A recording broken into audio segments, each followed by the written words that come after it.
എനിക്കിതിൽ ആരെ ഇഷ്ടപ്പെട്ടില്ല. ഇങ്ങനെ ഒറ്റടിക്കൊരു മറുപടി പറയരുത്. വ്യക്തമായിട്ട് കാരണം പറ. എങ്ങനത്തെ ആളെ വേണ്ടത് തുറന്നു പറ. നീ ഒരു ചെറിയ കുട്ടിയാ, നിന്നോട് ഇതിനെ കുറിച്ചൊന്നും പറയാൻ പറ്റില്ല. എന്റെ പൊന്നളിയ, ഇത് കേൾക്കുമ്പോ എന്ത് അഭിമാനം ഉണ്ടെന്നറിയോ? കല്യാണം കഴിച്ചു വരുന്ന പെണ്ണ് നിന്റെ അനിയത്തെ നന്നായിട്ട് നോക്കില്ലെന്നുള്ള പേടികൊണ്ടല്ലേ നിന്റെ ജീവിതം ത്യാഗം ചെയ്യുന്നത്.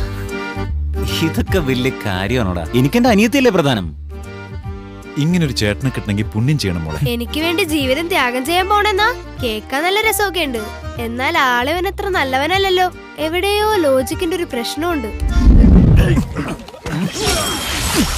ഏട്ടാ, വിദ്യമോളെ, ആരാ ഈ അങ്കിള്? സോറി ഏട്ടാ, ഏട്ടനോട് പറയാൻ മറന്നുപോയി. ഇദ്ദേഹം ഒരു മാരേജ് ബ്രോക്കറാ.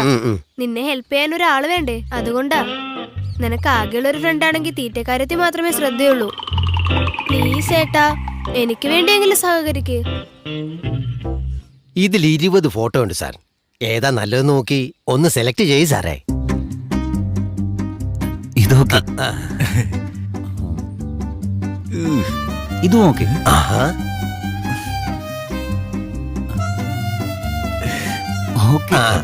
അളിയോ, അത് തീരെ കൊള്ളില്ല. കുറച്ച് കറുത്തല്ലേ? ചുമ്മാ ഇരിക്കടാ. അവർക്കിനി നമ്മളെ ഇഷ്ടപ്പെടുമെന്നല്ലേ നോക്കേണ്ടത്. സൗന്ദര്യത്തെക്കാൾ സ്വഭാവ പ്രധാനം. കറക്റ്റാ മോളെ. ഇതുപോലെ ഒരുത്തനെ ഞാൻ എന്റെ സർവീസിൽ ഒരിക്കലും കണ്ടിട്ടില്ല. വിവരക്കേട് പറയലടാ. ഞാൻ എനിക്കൊരു വൈഫിനെ മാത്രമല്ല അന്വേഷിക്കുന്നത്, എന്റെ അനിയത്തിക്കൊരു അമ്മയും കൂടിയാ. ഇതെല്ലാം ഓക്കെയാ സാറേ. നിങ്ങളെ പോലെ എല്ലാ ചെറുക്കന്മാരും ഇങ്ങനെ ആയിരുന്നെങ്കിൽ ലോകം എന്നെ നന്നായനെ. സാർ, ഒരാഴ്ചക്കുള്ളിൽ നിങ്ങളുടെ കല്യാണം ഞാൻ നടത്തിയിരിക്കും. നല്ല പെണ്ണിനെ തന്നെ നോക്കാം സാർ. ഈ കാട്ടുപന്നി എവിടെയോ കണ്ട പോലുണ്ടല്ലോ. സാർ, നിങ്ങൾ സെലക്ട് ചെയ്ത 18 പേരുടെ വീട്ടിൽ നിന്ന് കല്യാണം എപ്പോ നടത്താന്ന് ചോദിക്കുക. സാറ് തന്നെ ഈ ഫോട്ടോ എന്ന് പറഞ്ഞ സെലക്ട് ചെയ്തിരുന്നെങ്കിൽ വളരെ നന്നായിരുന്നു സാർ. കുറച്ചുകൂടെ ബെറ്റർ നോക്കാം. സാർ, ഇത് നിങ്ങൾ തന്നെ സെലക്ട് ചെയ്തതാ? ഇത് കല്യാണക്കാരിയാ, അത്ര പെട്ടെന്നൊരു തീരുമാനം എടുക്കാൻ പറ്റുമോ? നീയാണല്ലേ ഈ കല്യാണം മുടക്കിയത്. ഈ ജന്മത്തിലല്ല, ഒരു ജന്മത്തിൽ നിന്റെ കല്യാണം നടക്കില്ല. നിന്റെ ആ തലയാട്ടല് കണ്ടപ്പോഴേ ഞാൻ മനസ്സിൽ വിചാരിച്ചതാ ഇതിലെന്തെങ്കിലും ഒരു തിരിമറി നടക്കുമെന്ന്. അന്ന് തൊട്ട് ഫോട്ടോ പോലും നോക്കാതെ 100 പെൺകുട്ടികളെ വേണ്ടാന്ന് പറഞ്ഞില്ലേ? മോളെന്തീ പറഞ്ഞു വരുന്നേ? അത്യാവശ്യം കൊള്ളാവുന്ന ഓപ്ഷനൊക്കെ അതിലുണ്ടായിരുന്നു. ഏറ്റവും നല്ല സൂപ്പർ ഫിഗറിനെയൊക്കെ വേണ്ടാന്നല്ലേ പറഞ്ഞത്. എന്തോ ഒരു കുഴപ്പം നടന്നിട്ടുണ്ട്. ഒരു കുന്തവും നടന്നിട്ടില്ല. മര്യാദയ്ക്ക് കഴിച്ചിട്ട് ഹോംവർക്ക് ചെയ്യാൻ നോക്ക്. വലിയ വയലും വർത്താനമായിട്ട് നീ എന്താടാ വന്ന ജോലി നോക്ക്. അല്ല അങ്കിളെ, ഇതിലെന്തോ കാര്യമുണ്ട്. കാർത്തിക് അങ്കിൾ അറിയാതെ ഒന്നും ചെയ്യില്ല. സത്യം പറ, അവൻ ആരെങ്കിലും ലവ് ചെയ്യുന്നുണ്ടോ? ലവ് ഒന്നും അവനെ പറ്റിയ പണിയല്ല. ഇതുവരെ ഒരു പെണ്ണോട് സംസാരിച്ചു പോലും ഞാൻ കണ്ടിട്ടില്ല. വേറെന്തോ കാര്യമാണ്. പ്രോമിസ്? അമ്മയാണ് സത്യം.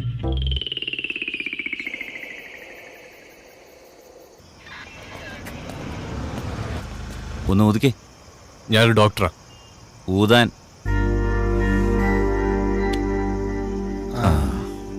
നിങ്ങൾ മദ്യപിച്ചിട്ടുണ്ട്. ലൈസൻസാ, ചാർജ് ഷീറ്റ് എഴുതണം. I just had a beer. താജിലൊരു പാർട്ടി അറ്റൻഡ് ചെയ്തിട്ട് വരുമോ ഞാൻ? ജസ്റ്റ് ഹാഡ് എ ബിയറോ? ബിയറിൽ എന്താ പാലാണോ ഉള്ളത്? ഞങ്ങൾ 2 പേരും ഡോക്ടേഴ്സാ. ഓ, 2 പേരും ഡോക്ടേഴ്സാണോ? നിങ്ങൾ ആരായിരുന്നാലും എനിക്ക് പ്രശ്നമൊന്നുമില്ല. വെറുതെ ഡോക്ടർ എന്ന് പറഞ്ഞ് പേടിപ്പിക്കൊന്നും വേണ്ട. ഓക്കെ ലിസൺ, ഞങ്ങൾ ആരാന്ന് മനസ്സിലാക്കാതെ നിങ്ങൾ സംസാരിക്കുന്നത്. ഈ വണ്ടി നേരെ കമ്മീഷണറുടെ വീട്ടിലേക്ക് പോകുന്നത്. ഞങ്ങൾ family friends. Wedding invitation card കൊടുക്കാൻ വേണ്ടി പോവാ. നിങ്ങൾക്ക് വേണമെങ്കിൽ കമ്മീഷണർ സാറിനെ ഫോൺ ചെയ്ത് ചോദിക്കാം. ഡോക്ടർ നവീൻ എന്ന് മാത്രം പറഞ്ഞാൽ മതി. ഓ, കമ്മീഷണറുടെ ഗസ്റ്റ് ആണോ? അപ്പൊ ഓക്കെ സാർ. എന്തോ ഓക്കെ. കമ്മീഷണറുടെ വീട്ടിലേക്ക് പോകുന്ന വണ്ടിയാണെങ്കിൽ മദ്യപിച്ചിട്ട് ഓടിക്കാന്നാ. നമ്പർ നോട്ട് ചെയ്തേ. ഏയ്, എന്താ നിങ്ങളുടെ പ്രശ്നം?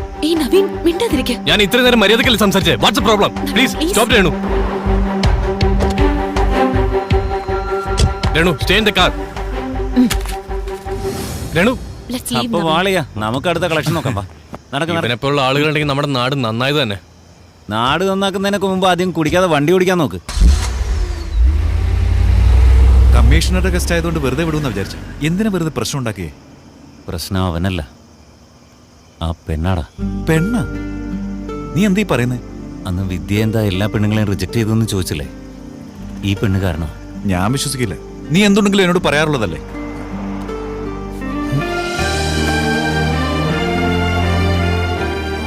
അപ്പൊ ഇതാണ് അതിന്റെ കുട്ടൻസ്. ഈ കൈക്കൂലി വാങ്ങുന്നുണ്ടപ്പോ ഞാൻ ഞെട്ടിപ്പോയി. അപ്പൊ കാര്യം ഇതാണല്ലേ. ട്രാഫിക് പോലീസുകാർ എല്ലാരും ഇങ്ങനെ. എല്ലാ പോലീസ് ഇവനെ പോലെ മോശക്കാരല്ല, നല്ലവരായ ചിലരും ഉണ്ട്. എന്താ നിനക്കൊരു ഫീലിംഗ്?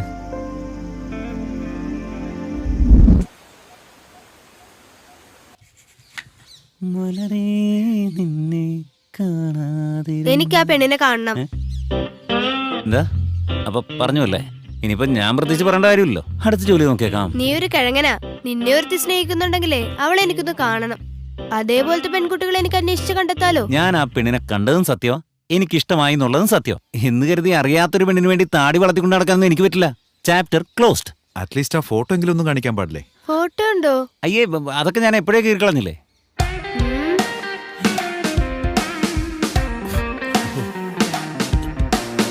നിക്കടവിടെ, നിക്ക്, നിക്കാൻ.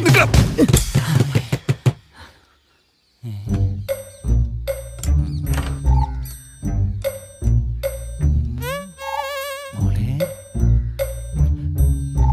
വിദ്യ മോളെ. ദാ മണ്ടാ,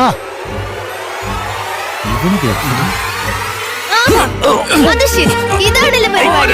ഇങ്ങോട്ട് വരട്ടെ. ആ. ഹായ്, സൂപ്പർ ചോയ്സാ. ഇത്രയും നല്ല പെണ്ണിനെ കണ്ടിട്ടില്ല. സൂപ്പർ ആയിട്ടുണ്ട്.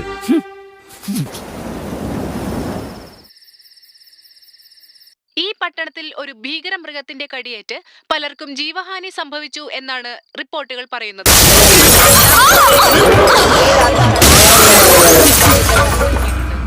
പട്ടണത്തിലെ ഈ ഭീകരമായ അവസ്ഥ കണ്ട് ജനങ്ങളെല്ലാം ആശങ്കാകുലരായിരിക്കുകയാണ്.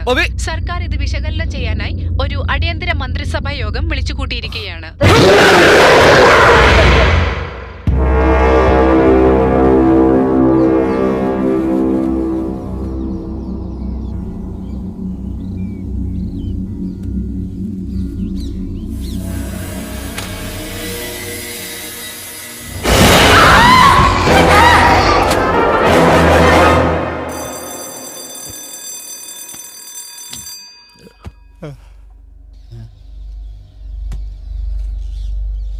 വിദ്യേ,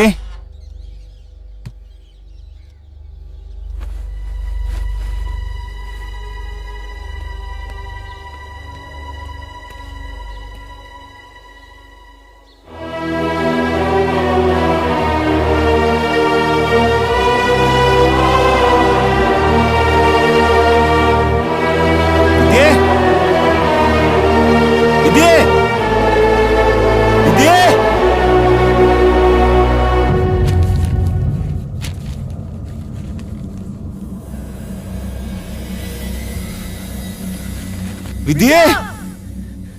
വിദ്യേ, വിദ്യ, വിദ്യ, വിദ്യ.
വിദ്യ വിദ്യ വിദ്യ